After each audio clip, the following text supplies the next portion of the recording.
प्रिय छात्रों, हिंदी के इस शिक्षण सत्र में आपका हार्दिक स्वागत है। आज हम समास के अंतर्गत बहुब्रीहि समास का अध्ययन करेंगे। पूर्व के भागों में आपने शेष सभी समासों का अध्ययन कर लिया है। आज हम बहुब्रीहि समास की परिभाषा, उदाहरण और पहचान की चर्चा करेंगे। बहुब्रीहि समास अन्य पद प्रधान होता है, अर्थात इसमें कोई पद प्रधान नहीं होता, पूर्व पद और न ही उत्तर पद, बल्कि किसी अन्य पद की प्रधानता होती है और ये दोनों पद उसी पद के विशेषण का कार्य करते हैं। इस प्रकार बहुब्रीहि समास की परिभाषा होगी, अन्य पद प्रधान समास को बहुब्रीहि कहते हैं, अर्थात जिस समास में दोनों पद प्रधान न होकर किसी अन्य पद की ओर संकेत करते हैं और उसी की प्रधानता होती है, उसे बहुब्रीहि समास कहते हैं। आइए उदाहरण देखें। पहला है पीतांबर। पीतांबर, पीत है अंबर जिसका, अर्थात कृष्ण। ये समास विग्रह है।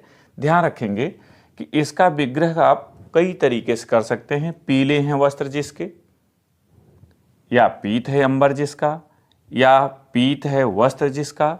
आप कई तरीके से लिख सकते हैं, वो सभी मान्य हैं, चाहे कृष्ण या विष्णु। दशानन देखें। दशानन, दस हैं आनंद जिसके, अर्थात रावण। यहाँ ध्यान रखेंगे कि हिंदी का दस है और ये संस्कृत भाषा का है, इसलिए यहाँ दंत स का प्रयोग है और यहाँ तालव्य का। बीड़ा पाणी, बीड़ा है पाणी में जिसके, अर्थात सरस्वती। लंबोदर, लंबा है उदर जिसका, अर्थात गणेश जी। नीलकंठ, नीला है कंठ जिसका, अर्थात शिव। यहां कुछ बातें विशेष रूप से आपको ध्यान रखनी है कि यह समास अन्य समासों की तरह नहीं है। इसका विग्रह शब्दात्मक न होकर वाक्यात्मक होता है। यही कारण है कि यहां पूरा एक वाक्य सामने आता है। पीत है अंबर जिसका, अर्थात कृष्ण लिखें, या पीत है अंबर जिसका वह, इतना करके छोड़ दें, सभी चीजें मान्य हैं। दूसरी बात, बहुब्रीहि समास या अन्य समास केवल और केवल विग्रह के आधार पर पहचाने जा सकते हैं। अगर हम पीतांबर का विग्रह पीला वस्त्र कर दें, पीतंबर कर दें, तब वह कर्मधारय समास बन जाएगा, वह बहुब्रीहि नहीं रहेगा। और जैसे ही हम पीत है अंबर जिसका या पीले हैं वस्त्र जिसके करते हैं, ये बहुब्रीहि हो जाता है। अर्थात विग्रह के आधार पर समास का भेद और उसका अर्थ बदल जाता है, यह भी आपको ध्यान में रखना है। अन्य समासों की तरह बहुब्रीहि के भी कुछ भेद होते हैं, किंतु माध्यमिक कक्षाओं में वो सम्मिलित नहीं है, अतः विस्तार न हो इसलिए यहाँ उनकी चर्चा नहीं की जा रही है। कभी आपकी जिज्ञासा होगी तो उस पर भी कुछ सामग्री आपको उपलब्ध कराएंगे।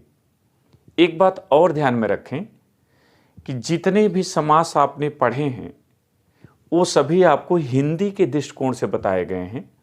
संस्कृत में इनका विग्रह अलग तरह का होता है। जैसे पीतांबर को संस्कृत में करेंगे, अगर पीतांबर शब्द होगा तो वहाँ संस्कृत में उसका विग्रह होगा पीतम अम्बरम यस्य सह। इसलिए आप भ्रमित नहीं होंगे कि पीतांबर का यहाँ ये लिखा हुआ है और वहाँ वो लिखा हुआ है। वो संस्कृत के रूप में विग्रह है और ये हिंदी के रूप में विग्रह है।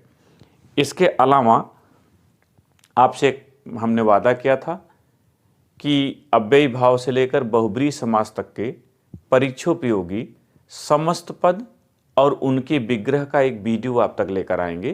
तो हम समास के अंतिम भाग में वह वीडियो आप तक लेकर आ रहे हैं। मुझे उम्मीद है कि समास प्रकरण आपने अच्छी तरह समझ लिया होगा, आपकी जिज्ञासाएं शांत हो गई होंगी। यदि आपको कोई समस्या हो तो कमेंट बॉक्स में प्रश्न करके पूछे जरूर। बहुत बहुत धन्यवाद।